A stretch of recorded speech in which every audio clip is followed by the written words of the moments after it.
Hey tubers, welcome back for another adventure. This Saturday was the garage sale at Stormville, today's Saturday, and I managed to find some decent motorcycle stuff, and I'm kind of happy about that. I'll go through the other stuff I got, but I want to go through this stuff first. So, bag of metric hardware, that was $1. The muffler, I actually paid for this. This was 20 bucks, and I'm told it goes to a Ninja, Kawasaki Ninja. Not sure about the size of the Ninja. That's probably a 2-inch exhaust, so my guess is it's not the 250cc Ninja, it's probably the bigger version. Hose clamps, $1. Tail light, $1. As was this one. And then jumper cables, $1. This seat goes to a Kawasaki 90, but I was just looking at it and thinking that it was close enough for some of these China ones and everything else. It was only $4, so I really didn't want to pass it up for that. The headlights were $4 for the pair. I forgot what these are off of. I figure handy for a build, especially given that they came in the bucket like that. The air cleaner, 50 cents, and these pieces were like less than 50 cents each. I kind of grabbed them and put them in with some other stuff. These old Blue Point amp gauges I thought were really interesting. I paid $1 a piece for them. The way it works is you put them on the hot cable, and like if you're with the alternator, you should hopefully see positive something there, and if you're engaging the starter, right, you should probably see, kind of depending which direction you have it aimed in, you should probably see a negative, right, as you're engaging the starter. So this is the motorcycle half of the collection that I bought. So here lies the $1 and under stuff. Some of it very practical, the tie wraps, the markers, the magnetic thing, the bottles, right? If you're buying Irwin and Sears screwdrivers for under $1, you just really can't go wrong with that. Then there was a guy cleaning up. This was from an estate where you have, you know, the micrometers and so forth, and the digital equivalents. This was from his dad. It says $2 on it. He gave me, I bought a bunch of bags of stuff, so he gave them to me for $1. Right, like this.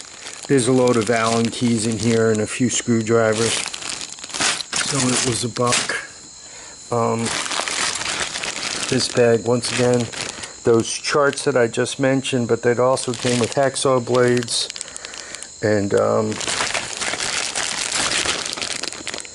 coping saw blades. So that was another $1. This thing came through. This bag had 2 sets of drill bits. This one's only for wood, and a bunch of saw blades, right, jigsaw blades. So that was $1.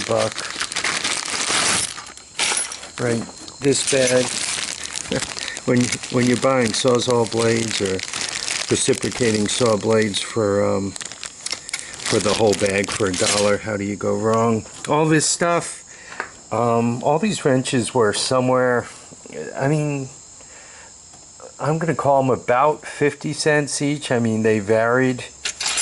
This guy here, nothing tremendous except that 24 happens to be the perfect size for taking off the valve caps on a Honda 200S. So I thought that was interesting. This is a Cobalt, somewhere in this pile. I mean, SK. Right, when you're picking these up that cheap, how could you go wrong? Even these, right? 12mm Craftsman,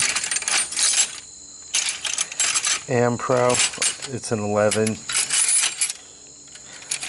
RPM, an SK11, not useful for anything. Maybe I'll grind that a little bigger, turn it into a 12. So anyway, open and box end wrenches, less than $1. The sockets, less than $1. I'm still searching out the perfect 6.12 millimeter 3/8 drive. This is a little thick walled for what I like. I seem to be finding plenty of 12 points, but 6-pointers have been hard to find. Call them like 50 cents each, right? T-handle, 50 cents. Talked about the drill bits. This is a power supply.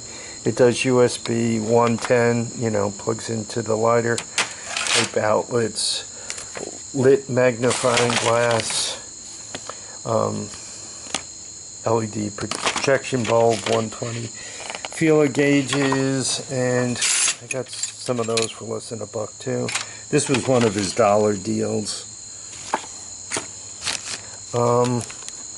So I think this particular twisted up pair of jumpers were less than $1, and the vinyl tubing was less than $1.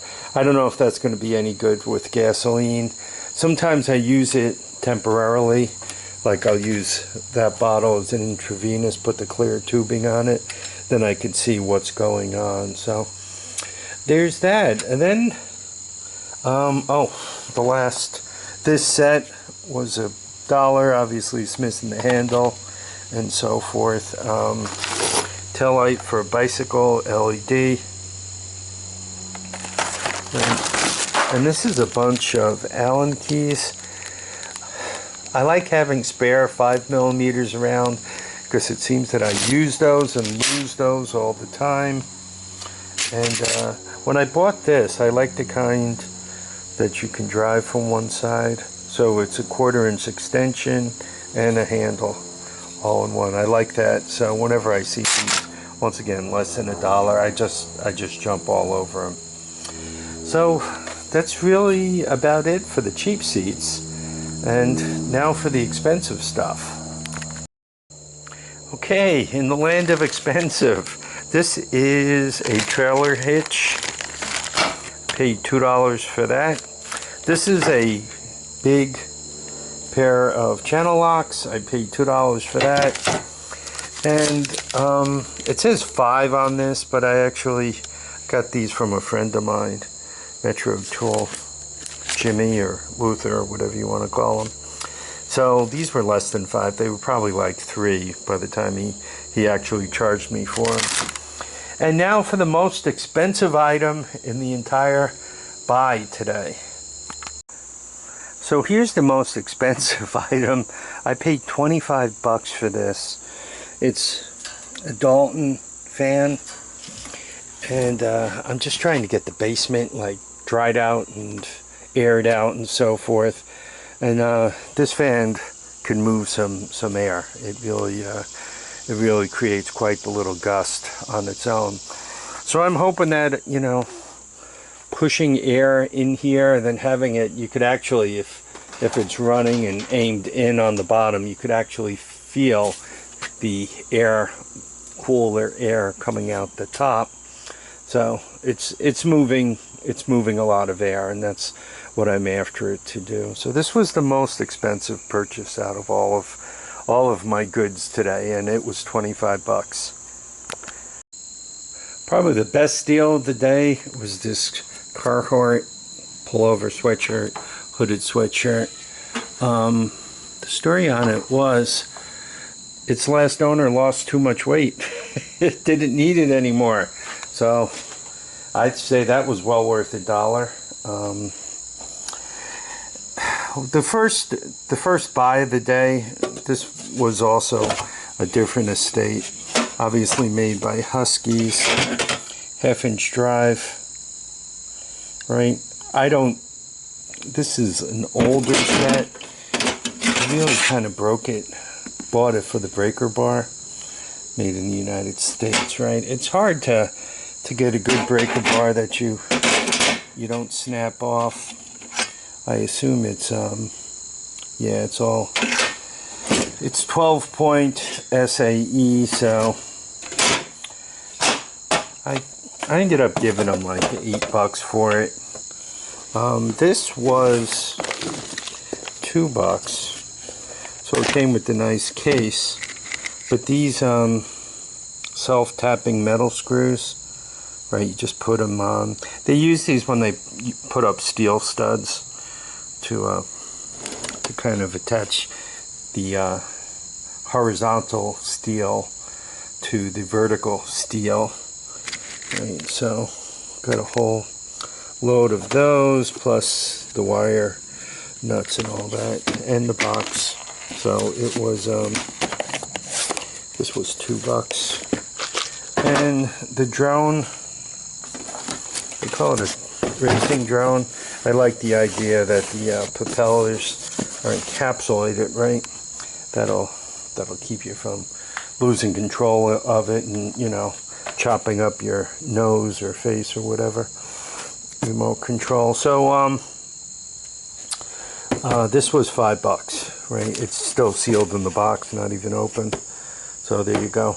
Oh, and the cases were $1 each. I just grabbed those, right? These are the better ones, the ones made in the ones they sell at Home Depot, right? I mean, are they great? No, but they're helpful. It seems like I always have like a million, 1, 2, or 3 pieces to put away. Then I have trouble finding them, right? So I'm hoping that if I get myself an assortment of these boxes and load them properly, that it'll help me get a little more organized. About Stormville, it looks like they made some investments there. They put down asphalt tailings, you know, when you grind up asphalt to replace a driveway or whatever. They took those tailings and they put them down, so there was less dirt and mud and dust and all that kind of stuff. That had to set them back some money.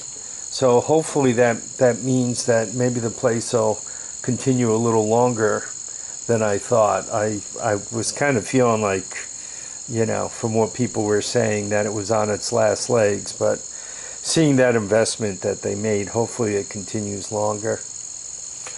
Flea markets for the remainder of the year.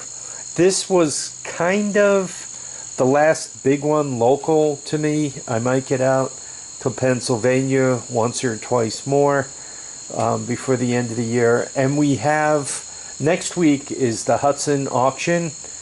Look up old time equipment, and they spell time T-Y-M-E, old time equipment in Hudson, New York, and it'll come right up. Anyway, that auction is next Saturday, and they're predicting rain. I kind of hope it rains because stuff gets loaded in there all week. And if it rains, that has a tendency to keep the prices down. Good for me, not good if you're selling there. One other thing about the Hudson auction, and because I'm mentioning it, which means it sounds like I'm advertising for it, I don't get anything out of it. That's one thing. And the other thing, and I really have to say this, buyer beware. I've seen more junk go through there. There were a couple of guys who paid a fortune for a Kawasaki mule, right? And they bought it relatively early in the day. And they ran out and bought a brand new battery and hooked it up and turned the key. And sure enough, there was nothing. And then, you know, they're looking at it, and a few of the other guys at the auction were looking at it with them. And the starter was out of it, and it appeared to be seized, which means they at least had to go for a starter. And you couldn't determine the condition of the motor because you can't turn the motor over unless you have a starter in there. So, you know, they thought they bought, you know, a home run, and it seems like, you know, it was a foul ball, to say the least. I hope that once they got it home and got a starter into it, it started up and ran okay for them. But if I was a betting man, I'd bet not. I think they just got they got taken. Let's go with taken. Yeah. All right. I want to thank you all for dropping by to watch and comment and subscribe. Please remember, feet down, heads up, and you all need to get out there and enjoy each and every day. I'm late for getting stuff done, right? It's getting to be, the shadows are getting a little longer, right? It's not quite fall yet, but we only have a few more days of summer. Me and everybody else better start getting ready for winter. Once again, thanks for watching. Bye now.